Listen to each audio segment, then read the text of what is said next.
할렐루야. 오늘 우리가 예수 그리스도의 이 땅에 오심을 기뻐하고 감사하면서 이렇게 또 성탄 2부 예배로 드릴 수 있어서 감사합니다.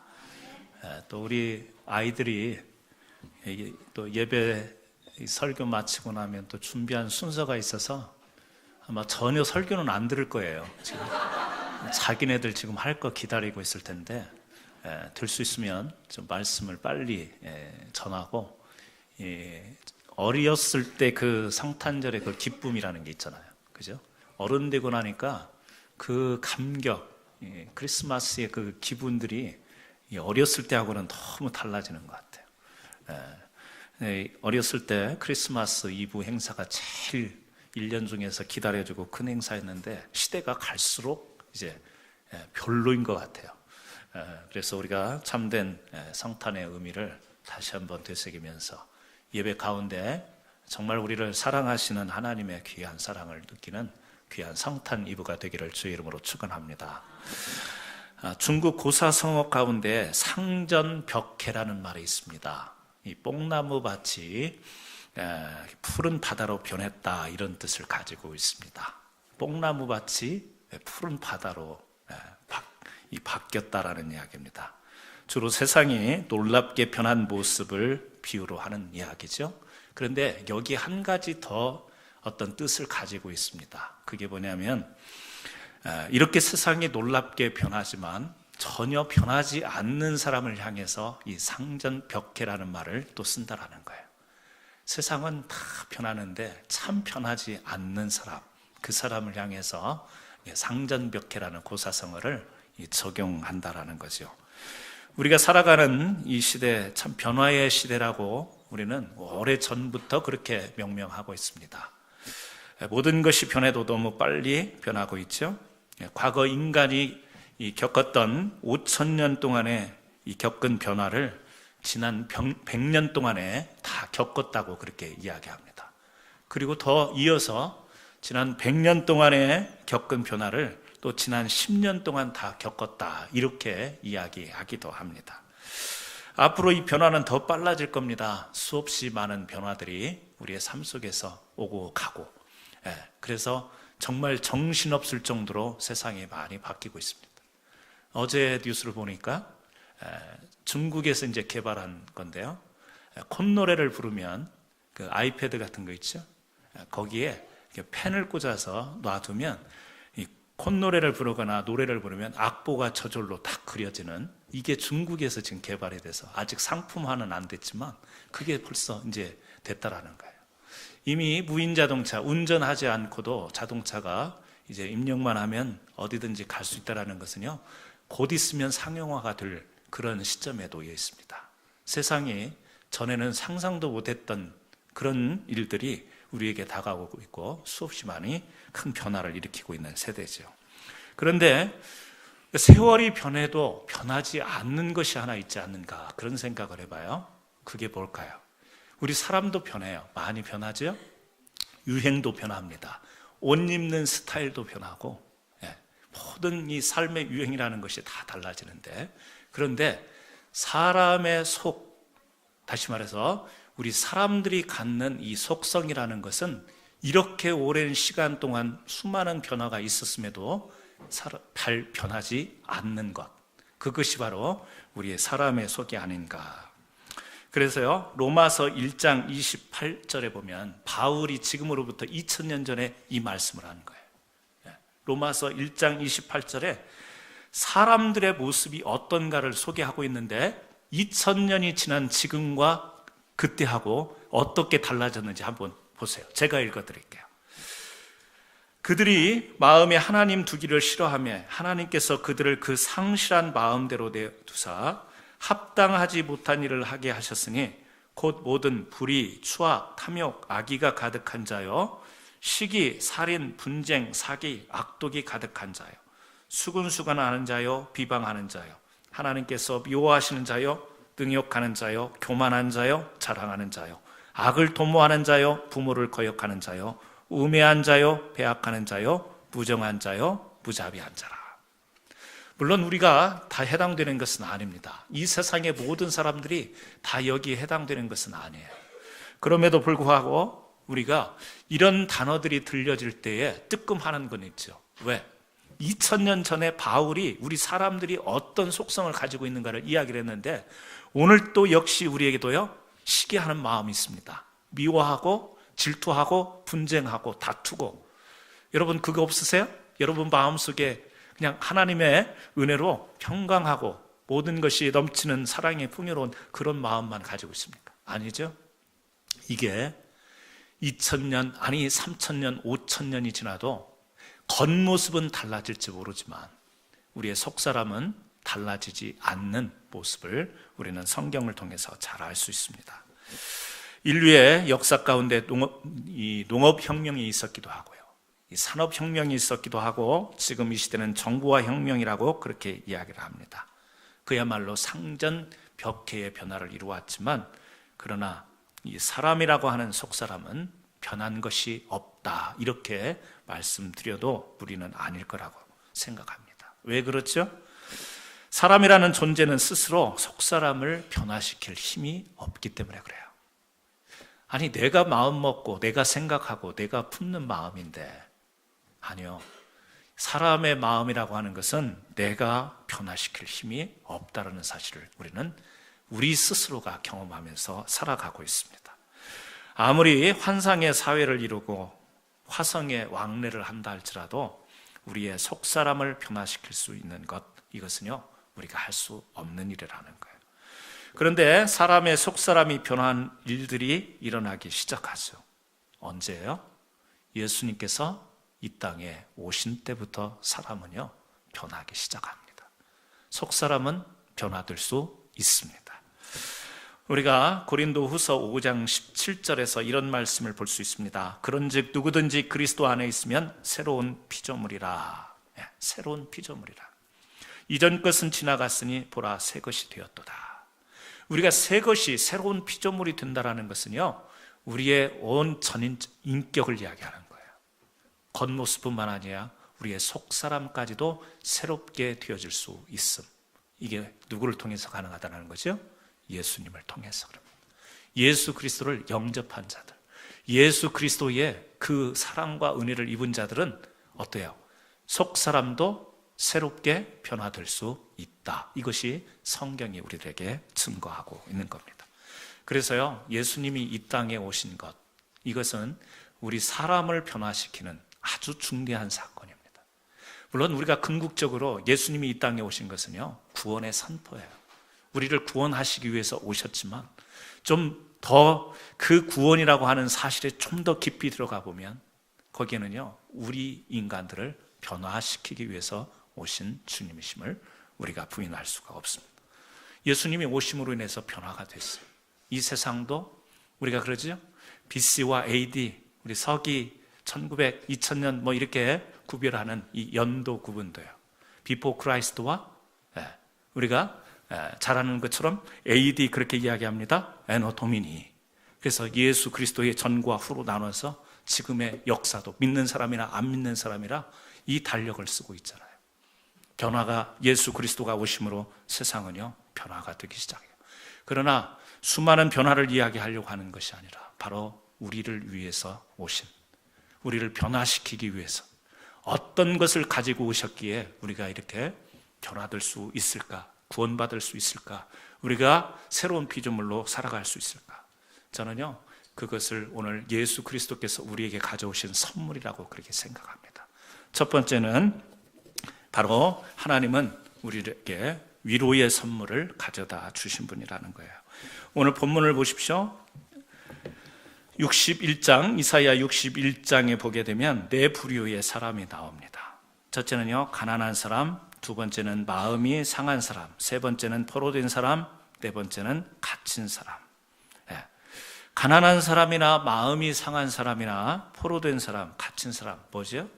한마디로 보면 세상에서 잘나지 못한 사람입니다. 어떻게 보면 요즘 하는 말로 루저의 모습이에요. 가난하고 상하고 포로되고 갇힌 사람. 자신의 문제 때문에 이 삶이 힘들 뿐만 아니라 스스로가 거기에서 좌절하고 절망하는 그런 사람의 모습. 그런데 예수님께서 이런 자들을 위로하러 오셨다. 단순히 격려하고 위로의 차원이 아니라 새로운 삶으로 인도하시기에 오셨다라고 하는 겁니다. 나태주라는 시인이 있습니다. 우리 한국 시인입니다. 이 나태주라는 시인이 있는데 풀꽃이라는 짧은 시가 있어요. 그냥 들에서 막 피는 그냥 야생 풀꽃을 지칭해서 하는 그 시 제목인데요. 짧은 시예요. 그 풀꽃이라는 짧은 시에 이런 내용이 나옵니다. 자세히 보아야 예쁘다. 오래 보아도 사랑스럽다. 오래 보아야 사랑스럽다. 너도 그렇다. 그냥 들에 피어 있는 그냥 사람들이 지나칠 수 있는 그 풀꽃을 향해서 지금 그 시를 지은 거죠. 뭐냐면 자세히 보면 예쁘다라는 거예요. 오래 들여다보면 예쁘다라는 거예요. 사람들이 관심조차 없는 그냥 풀꽃이 그렇다라고 나태주시는 그렇게 이야기합니다. 우리가 그럴 때가 있어요. 정말 사소하게 아무렇지도 않고 여기지도 않고 소중하게 여기지도 않는데 어떤 때 보면 아주 평범한 가운데서도 우리의 시선을 끌고 우리의 마음을 빼앗는 그런 것들이 있습니다. 풀꽃처럼. 예수 그리스도가 이 땅에 오셔서 우리 사람들, 성경은 로마서에서 그렇게 규정하거든요. 우리가 죄와 사망의 아래 놓인 자들이라고. 어떻게 보면 버림받은 자들이라고. 그러니까 가난한 사람이요, 마음이 상한 사람이요, 갇힌 자요, 포로된 자들. 그런데 예수 그리스도가 오셔서 어떻게 해요? 우리를 한참을 쳐다보시는 거예요. 오래 쳐다보는 거예요. 오래 쳐다보니까 어때요? 예쁘다라는 거예요. 옆에 분들 한번 해보세요. 쳐다보시고 오래 보니까 예쁘네요. 그렇게 한번 써서 오래 보니까 아니 그거보다는 이게 더 어울리겠죠? 자세히 보니까 예쁘네요. 그게 말이 맞겠지. 자세히 보니까. 저를 볼 때 여러분이 저를 자세히 보면 괜찮아요. 제가 그냥 건성으로 지나치면 그냥 그러그러 할 텐데 자세히 보면 우리가 그런 게 있어요. 그냥 무심코 이랬는데 자세히 보면 이게 괜찮은 게 있는 게 있죠. 자, 예수 그리스도께서 이 땅에 오셔서요 우리를 그렇게 보시는 거예요. 시인과 같이 자세히 우리를 보시는 거예요. 하나님이 건성으로 우리를 지나치시는 게 아니고 우리 마음을 그냥 훑고 지나가시는 게 아니라 우리를요 자세히 들여다보시고 네가 죄악 가운데서 사망의 음침한 골짜기에서 방황하고 힘들게 살아가지만 네 심령 깊은 곳을 내가 자세히 오래 바라보니까 너도 사랑스러운 존재요, 너도 예쁜 존재요, 너도 귀한 존재다. 하나님이 아까우신 거예요. 누구를요? 여러분을요. 여러분 한 사람 한 사람의 우리는 알고 있잖아요. 나의 연약함과 나의 죄악됨과 나의 앞뒤 맞지 않는 모순된 것을 나는 잘 알고 있는데 하나님은 오늘 또 우리를 자세히 들어보면서 그럼에도 불구하고 너는 참 귀하다. 너 참 사랑스럽다. 예쁘다. 오늘 주님은요 우리를 그렇게 보시는 줄 믿습니다. 나를 누군가 알아준다라는 데서 사람은 얼마나 위로를 받는지 몰라요. 나를 누군가 알아준다는 데서 사람은 삶에 희망이 생기는 거예요. 내가 아무리 노력해도 사람들이 알아주지 않는다면 그 노력이라는 것이 참 무의미할 때가 있지. 옆에 있는 성도가 성도를 위로해주고 격려해주고 나의 존재됨을 인정해줄 때 우리는 삶에 사는 맛이 생기는 거죠. 하나님은요 바로 그런 위로로 우리에게 다가오신 거예요. 왜? 어떻게? 갇힌 자였는데 죄에 포로된 자였는데 심판받아야 될 자인데 아주 결론적으로 이야기하면 지옥 가야 될 백성인데 하나님은 우리를요 자세히 들여다보시면서 오랫도록 보시면서 우리를 하나님의 어떻게 해요? 자녀 삼아주시는 이보다 큰 위로가 없는 줄로 믿습니다. 신기해요. 예수님께서 우리를 이렇게 다가오셔서 우리를 자녀 삼아주셨다라는 오늘 이 성탄 이브에 다시 한번 주님이 오셔서 그렇다. 나를 오늘 또 깊이 변하지 않는 2000년이 지나도 참 변하지 않는 인간의 속성들을 가지고 살아가는데 오늘 그런 속성을 가지고 있는 나에게 오셨어요.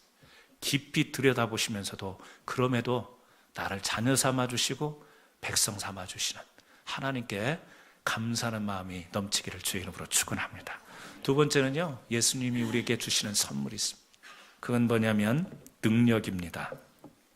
오늘 본문에도 가난한 자들이 아름다운 소식을 듣게 되고 마음이 상한 자가 고침을 받게 되고 포로된 자에게 자유를, 갇힌 자에게 노임을 선포합니다. 그러니까 갇혀 있고 포로된 상태로 끝나는 게 아니라는 거예요. 뭐죠? 변화가 일어나는 거예요. 어떤 변화? 긍정적 변화, 바람직한 변화. 우리는 할 수 없는 변화를 하나님께서 예수 그리스도를 이 땅에 보내주심으로 자유를, 풀어짐을, 우리에게 고침을 주셨다라는 말씀을 하고 있는 겁니다. 실패한 것이 아니라 할 수 있는, 다시 일어설 수 있음을 우리에게 선포하고 있는 거예요. 사람이 우리가 나름대로 열심히 용기를 가지고 또 지식을 가지고 똑똑하게 살아가는 것 같아도 사람처럼 또 무기력한 존재가 어디 있을까? 사람이 한번 자기 자신에 대해서 마음을 놓아버리면 그보다 더 절망스러운 일은 없다라는 거예요. 윌리엄 메이어 박사라는 분이요, 우리 한국 전쟁 때 이 포로로 잡혀갔던 분들을 다 이제 상담을 했습니다. 상담을 하고 거기에서 이제 어떤 결론과 같은 리포트를 해요. 그런데 거기에서 이 포로들이 겪었던 정신적인 질환, 병, 이것을 이 미라스무스라고 하는 병명으로 호칭을 합니다. 이게 뭐냐면 자포자기의 병이라는 거예요. 그러니까 포로로 잡혀가서 이제 북한군이 미군 병사들을 심리적으로 압박을 가합니다. 서로 밀고 자기 미군끼리 그 포로 수용소에 있으면서 잘못하는 일을 신고하게 하면 자유가 없고 마음대로 할 수 없으니까 담배 한 대를 피는 것도 얼마나 큰 것인지 모르죠. 그러니까 뭔가 잘못하고 있는 자기 동료를 신고하면 담배 한 갑질을 주고 그 사람에게 뭔가 작은 상을 주면서 서로를요 불신하게 만드는 거예요. 서로 불신하게 만들고 서로 존중감이 사라지도록 만들면서 그곳에서 삶이 포기가 되어지지 않는 수용소에 있음에도 불구하고 그 포로 수용소에 있었던 미군의 38%가 어떤 통증이나 외상으로 죽은 게 아니라 정신적인, 그래서 이 메이어 박사가 미라스무스라는 병으로 이야기해. 포로의 38%가 이 정신적인 압박으로 죽었다는 거죠. 스트레스인 거죠. 왜? 서로 함께 신뢰하고 서로 용기를 주고 위로하던 자기 동료들 간에요 불신이 생겨버리는 거예요. 포로 수용소 안에서 밀고 하고 신고하고, 거기에 신고하고 난 뒤에 작은 것 얻어서 자기가 기쁨을 잠깐 만끽하지만 뒤돌아서면 자괴감에 빠지는 거죠. 내가 내 동료를 신고해서 내가 이 기쁨을 얻으려고 그랬는가, 괴로워하는 거예요. 잠깐의 기쁨을 얻고도 괴롭고 그렇지 못해서도 괴롭고. 그래서 미군의 포로의 38%가 그렇게 포로 수용소에서 죽었다라고 하는 보고가 있습니다. 여러분, 그렇습니다. 우리가 사람이 살아가면서 자포자기하는 것, 마음의 무기력함, 삶에 이 소망이 없는 것, 이것처럼 무서운 것이 없지. 베데스다 연못에서 38년 동안 그곳에서 계속해서 자리에 앉아있던 한순병이 일어설 수 없습니다. 평생 일어설 수 없어요. 자기의 힘과 능력으로 일어설 수 없어요. 예수님께서 오셨잖아요.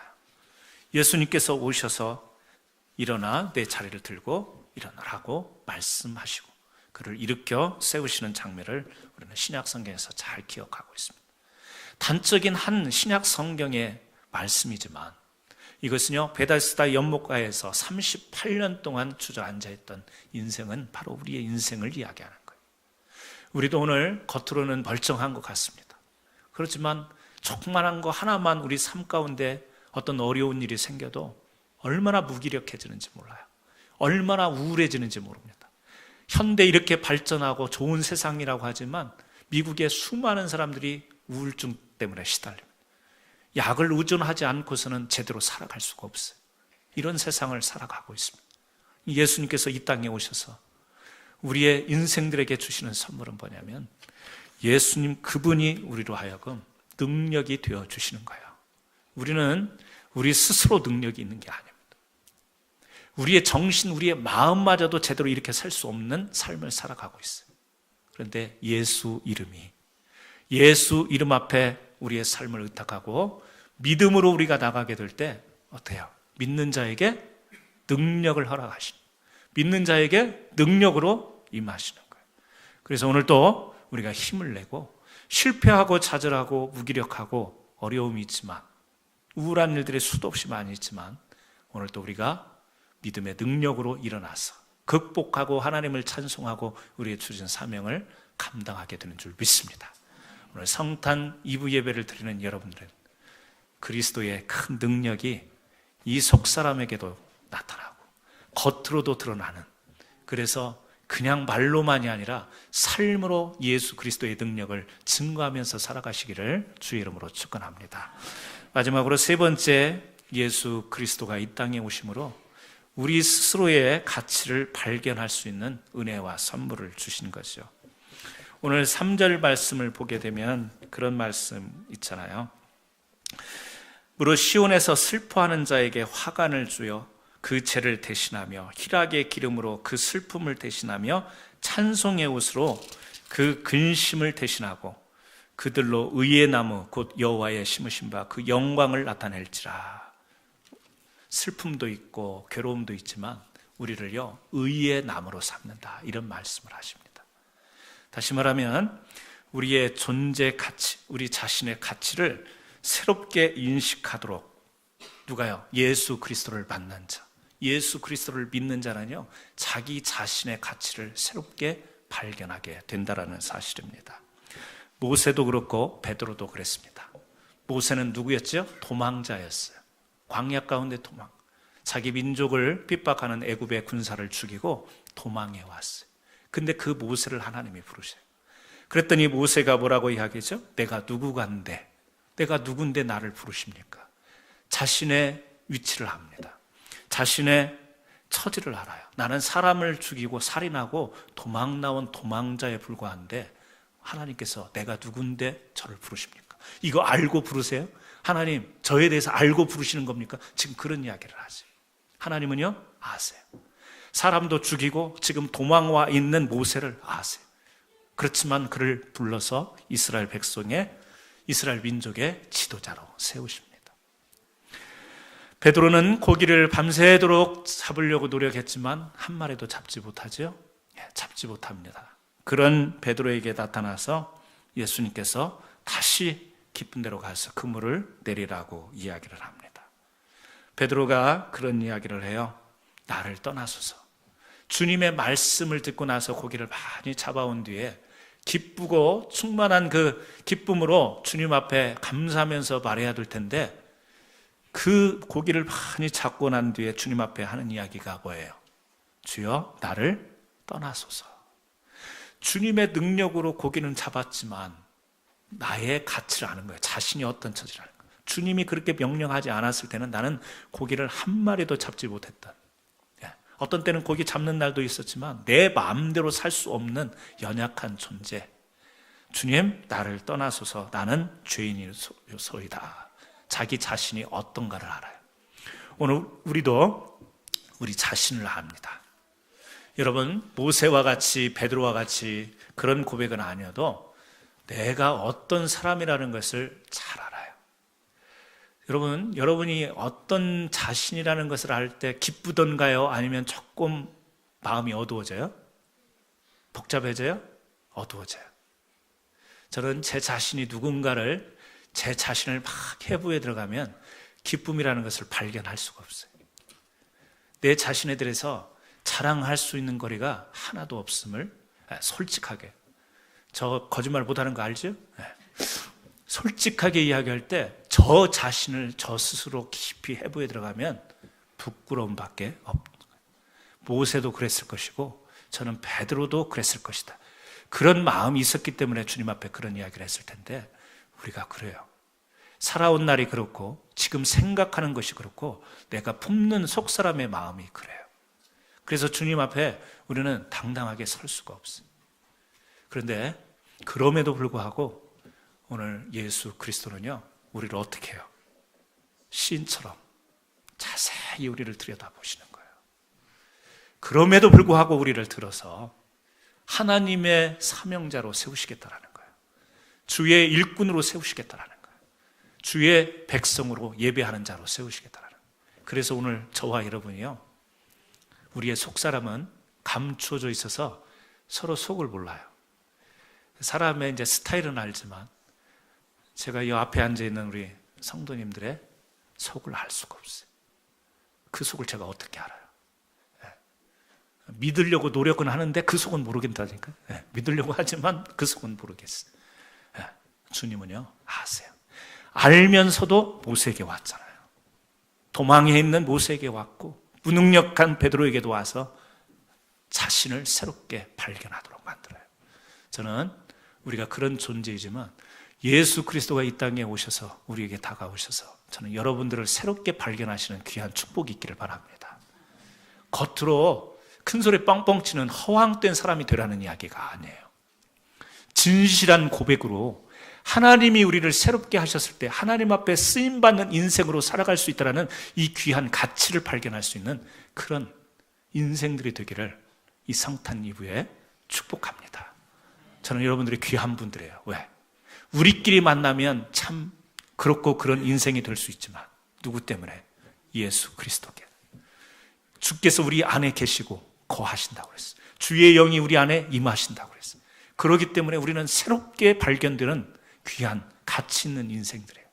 그래서 우리가 서로를요, 성도로서 귀하게 대하고 어린 아이지만 성도로서 그들을 귀하게 여길 줄 알고 우리가 서로 함께 하나님이 맡겨주신 이 땅에서의 사명을 잘 감당할 수 있는 그리스도인으로서의 삶을 살아가기를 주의 이름으로 축원합니다.